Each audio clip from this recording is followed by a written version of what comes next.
Wonten ayat kasebut dipun sebutaken innama ya'muru masajidallah. Sesungguhnya orang-orang yang memakmurkan masjid adalah man amana billah wal yaumil akhir. Orang yang beriman kepada Allah dan hari akhir. Wa aqamas shalah, dan orang-orang yang menegakkan salat. Wa ataz zakat, dan orang-orang yang menunaikan zakat. Wa lam yakhsha illallah, dan tidak ada rasa takut illallah kecuali kepada Allah. Ulaika yakunu minal muhtadin. Semoga mereka adalah orang-orang yang diberi petunjuk. Terus adalah merupakan hak kita sekalian sebagai orang-orang yang beriman, orang-orang yang menegakkan sholat, dan orang-orang yang melakukan zakat, terutama bagi yang mampu. Kemudian orang yang tidak mempunyai ketakutan kecuali kepada Allah. Mereka adalah orang-orang yang nantinya akan diberi petunjuk oleh Allah. Milo makna saking ayat menika orang yang berhak melakukan meramaikan masjid itu sebetulnya sudah ada pada diri kita sekalian. Terus kita sering salah persepsi. Jadi yang dimaksud memakmurkan itu adalah takmir. Padahal salat dilipun kita menika pitados dumateng Allah, dumateng hari akhir. Kita melampaui sholat, kita menjalankan zakat, kita ajrih namun datang Gusti Allah. Itu adalah orang-orang yang berhak untuk memakmurkan masjid. Dan insya Allah balasan bagi orang-orang yang memakmurkan masjid adalah dia akan mendapatkan hidayah dari Allah Subhanahu wa Ta'ala.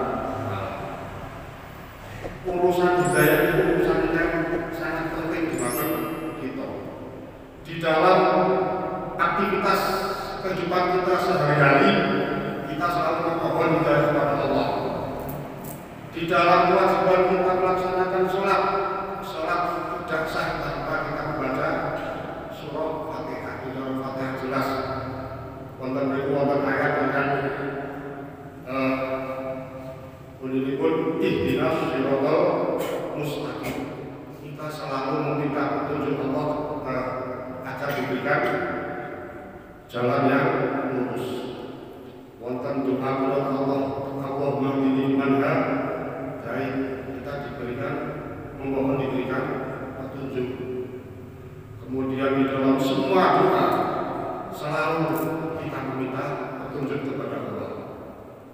Ini nopo petunjuk itu sangat penting karena yang namanya hidayah adalah merupakan hak prerogatif dari Allah Subhanahu wa Ta'ala. Tanpa Allah memandang latar belakang siapa orang yang akan diberikan hidayah tersebut. Dados menawi Allah kepada hidayah, kita Allah boten melihat bagaimana latar belakang apakah dia kaya, apakah dia berpangkat. Itu tidak penting bagi Allah. Yang penting, yang jelas bagi Allah bahwa hidayah adalah merupakan hak prerogatif bagi Allah itu sendiri. Kata sekarang sampun kita mengertosi salah setunggal paman Nabi yang dengan Nasro Abu Thalib kurang bagaimananya pengorbanan beliau terhadap keponakannya sendiri untuk menyampaikan risalah kepada seluruh umat manusia. Terus bagaimana kurang berkorbannya pamannya terhadap ponakannya sendiri. Tetapi kalau ketika Allah tidak berkehendak memberikan petunjuk, itu tersanipun Gusti Allah. Kata surat Al-Qasas dipun sebataken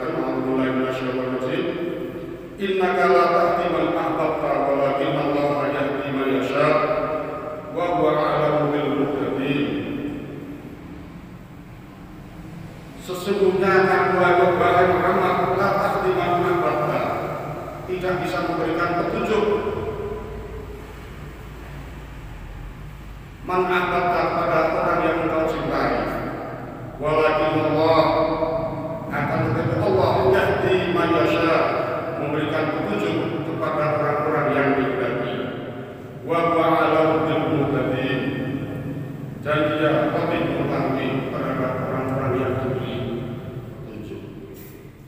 Mila kita nyuwun petunjuk dumateng Gusti Allah sangat penting sekali, sebab tidak kurang-kurang berapa banyak orang yang awalnya mereka mendapat petunjuk, tetapi atas kehendak Allah akhirnya dia diselewengkan.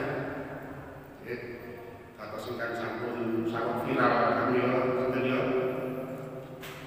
pendeta ingkang sadèrèngipun dari profesi dados ustaz.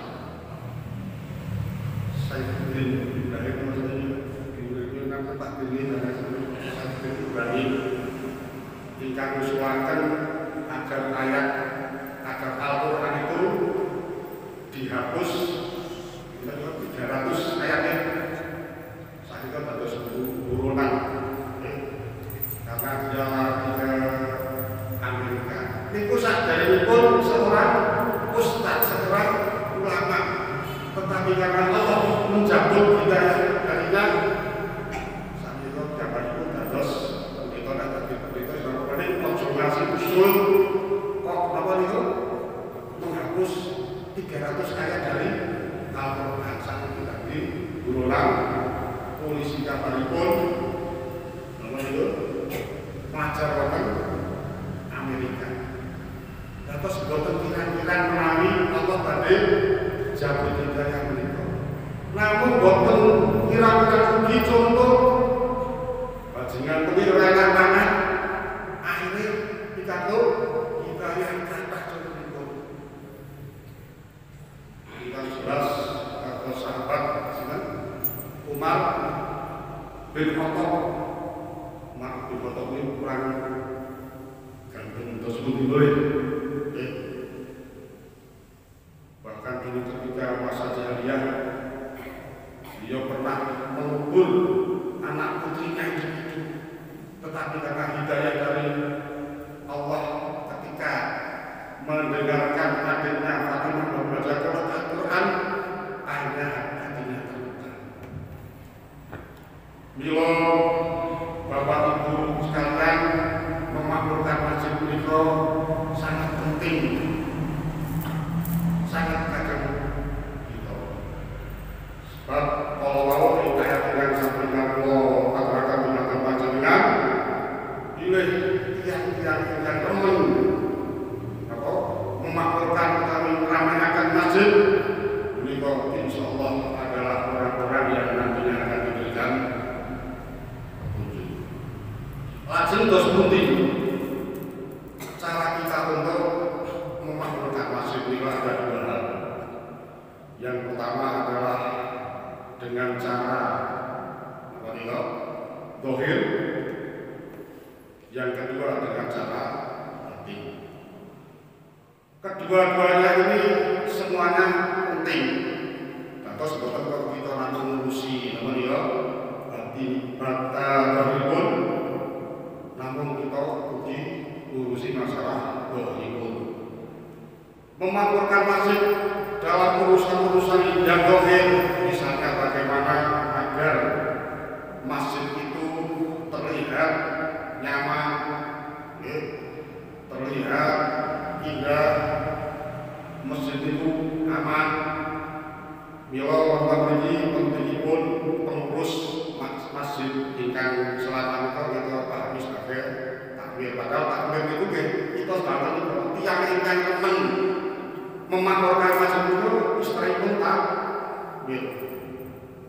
Menawi wonten daerah itu biasanya itu disebut marbot yang ngurusi masalah menika kenyamanan, keindahan, lajeng ngurusi masalah ngantos masjid kok apa niku tidak nyaman untuk beribadah. Ampun ngantos masjid kok kira indah, padahal kasih katanya kalau tahu di api ini diampun kan. Ngantos alhamdulillah niko pengurus Masjid Al-Barokah Abu Zain berupaya bagaimana melayani seluruh jamaah agar merasa nyaman untuk beribadah di tempat ini. Pembenahan selalu kita lakukan. Bila monggo dumateng para jamaah kami menunggu masukan-masukan yang konstruktif disampaikan kami terbuka. Misalnya ada kekurangan, monggo dipun kritik pada dasarnya.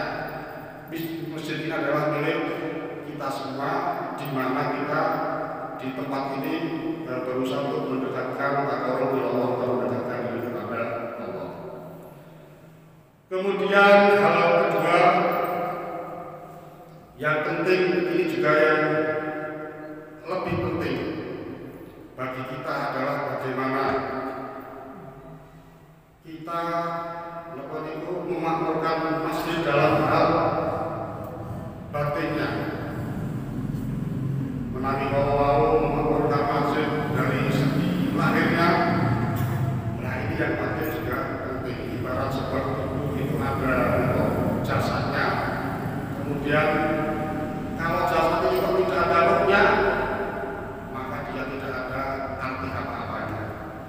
Sehingga kalau tadi masalah lahir sudah kita pikirkan, yang lebih penting adalah memakmurkan masjid dalam urusan batin. Misalnya kalau masjid harus penuh dengan kegiatan-kegiatan, ampun ngantos masjid tersebut kados kuburan. Alhamdulillah sedikit demi sedikit kita selalu berusaha untuk memakmurkan masjid kita dengan berbagai macam kegiatan, baik itu kegiatan yang sampun dipenawai dening pengurus-pengurus ingkang sampun-sampun, tetapi hal-hal inovasi baru yang dilakukan oleh pengurus masjid yang baru ini. Hal-hal yang penting tersebut adalah di situ ada sholat jamaah rawatib. Sebab kita asli mandiri. Dan saya boleh wonten masjid bahkan sholat luhur prai pada jamaah. Sholat asarin prai. Sholat subuh ini kadang yo apa niku kentongi yo nagani yo ngimami makmume namun setunggal wujudnya yang baik. Ini alhamdulillah wonten Masjid Al-Barokah Babu Wujud Niko jamaah rawatib berlangsung secara napa niku teratur. Alhamdulillah jamaah itu nggih lumayan memang masjid ini agak sangat, padahal yang sangat banyak, sehingga meskipun banyak masih terlihat sedikit, namun alhamdulillah sampun lumayan dibanding masjid-masjid yang lain. Yang kedua adalah masjid di situ banyak sekali kegiatan atas kegiatan pagi ini, kegiatan taklim. Alhamdulillah masjid kita sambut terus melakukan kegiatan taklim. Bakdo maghrib kita alhamdulillah sampun bisa berjalan dengan lancar. Kemudian yang secara periodik juga sudah berjalan dengan lancar. Nah, termasuk alhamdulillah kita sampun saged melaksanakan malam kuliah subuh ingkang wonten tawon kunker menika sempat vakum selama beberapa tahun. Alhamdulillah sudah 2 tahun ini kegiatan kuliah subuh Ramadan bisa berjalan lagi. Kemudian di dalam bulan Ramadan ini kegiatan-kegiatan yang sifatnya ruhaniah terhadap masjid itu sendiri, tadarus Al-Quran, laju pengawasan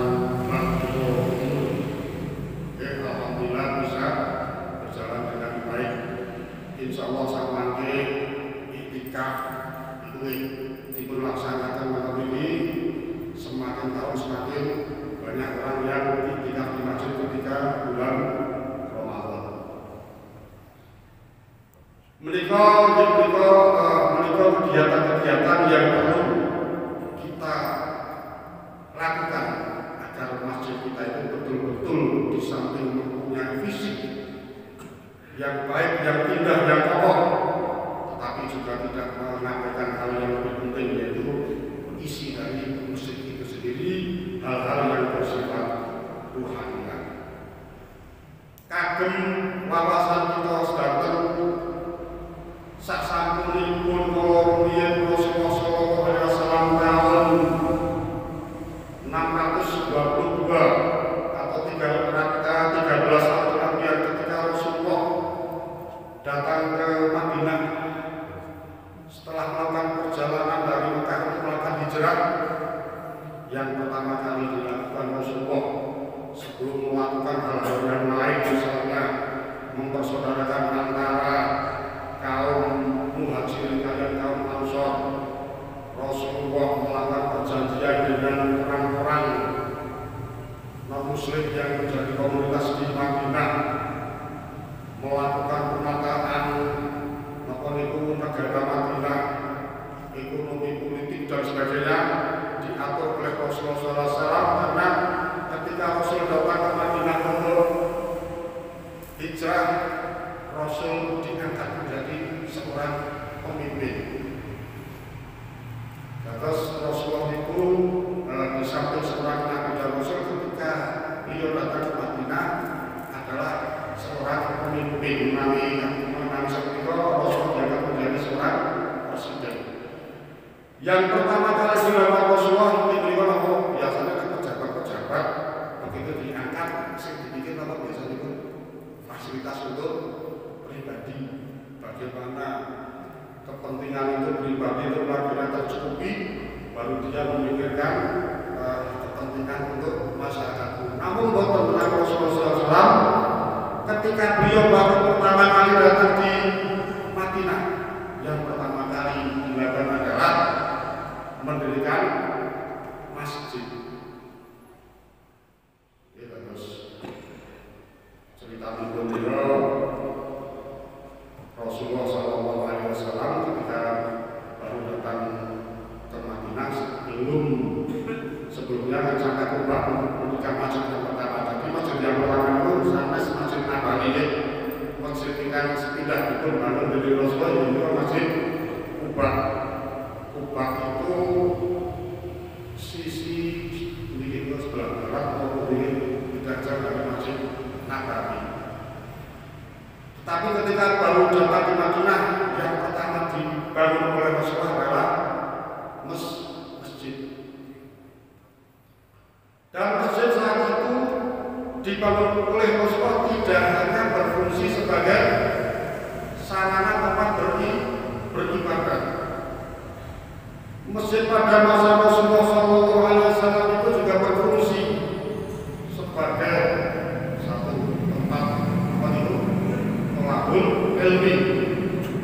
Kemudian wonten Masjid Nabawi, wonten tiang-tiang ingkang dipun sebab ahlu sufah, orang-orang yang tidak mempunyai tempat tinggal, mereka dalam keadaan apa adanya, mereka tinggal di Masjid Nabawi. Sehingga ketika itu masjid menjadi sebuah asrama atau menjadi tempat penampungan untuk menampung para kaum muhajirin yang mereka tidak punya saudara, tidak punya kerabat, tidak punya siapa-siapa.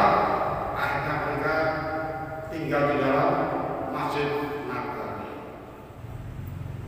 Di samping mereka tinggal di situ, karena dia tinggal di masjid, maka dia sangat intens sekali bertemu dengan Rasulullah SAW, sehingga banyak sekali hal-hal yang didapatkan mereka dari Rasulullah SAW, terutama adalah petunjuk-petunjuk tentang masalah keagamaan. Alhamdulillah, salah satu alumni dari Ahlu Sufah yang dengan Abu Hurairah yang banyak sekali meriwayatkan hadis-hadis Rasulullah yang bisa kita dengarkan sampai sekarang. Kemudian ketika itu masjid juga menjadi tempat perawatan. Kalau zaman saat ini itu rumah sakit. Ketika terjadi peperangan besar di antara kaum muslimin dan kaum kafir Quraisy, banyak sekali korban-korban yang berjatuhan. Nah, ketika itu Masjid Nabawi juga menjadi tempat perawatan untuk orang-orang sakit. Ketika itu Masjid Nabawi juga menjadi tempat untuk mengatur strategi peperangan. Nah, menawi pun kados masjid kita yang sekarang ini lagi. Kalau mungkin ketika para pembantu kita mempertahankan kemerdekaan, kita Masjid Al-Fatah Abu Kucing juga pernah menjadi konsentrasi tempat pejuang berkonsolidasi untuk memelihara tubuh Abu Kucing. Mungkin kita terilhami oleh keberadaan Masjid Nabawi ketika itu. Masjid Nabawi juga menjadi tempat untuk memecahkan berbagai persoalan-persoalan yang muncul di tengah masyarakat, untuk mempersatukan antara kaum Muhajirin dan kaum Ansor.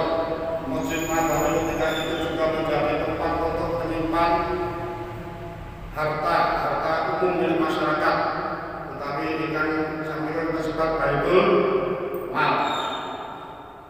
Lan kata fungsi-fungsi lintu-lintupun saya masjid menika estunipun boten namung kagem ibadah semata, tetapi juga berfungsi untuk mengurusi segala hal-hal yang bersifat masyarakat untuk seluruh umat Islam.